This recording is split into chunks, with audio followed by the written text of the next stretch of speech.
Kawadhi nyime eni apisa mag Obila e boma ma Eldoret ochako timo nonro ewi nek mar jal moro mabende ne oyudi ringre ne e kar dak ma Annex okinyi makawuono. Ringre jalno noyud kod hinyruok e toke kanyakla kod kore. Oboke mabende oyude e od jalno ero nyiso ni en apisa mar Obila, kata kamano ero tend Obila pok oyango nonro mare. Jodak ywak ewi arita ma medo rochore e gwengego kaluwore koda timbe mag njore.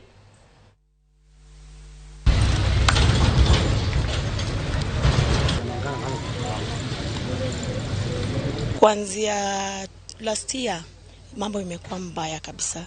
Hakuna security. Ukipata watu wa bodaboda wanauliwa, wasichana wanauliwa, wengine unasikia wamerepiwa. So mpaka sisi tunashangaa kama mtu mkubwa ndiye anaweza uliwa kiunyama hivi, na sasa wadogo aje watakuwa kivipi? Nani watawalinda na nani watawasimamia kwa security? Askari anauawa, inakuwa ni shida kwa sisi wananchi wa kawaida.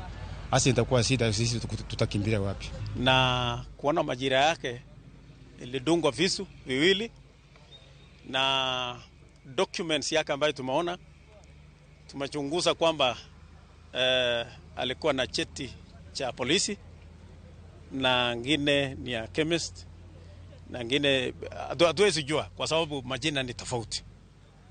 Majina ni tofauti, sasa hatuwezi jua huyu ni mkora ama mkaaji wa pande hii.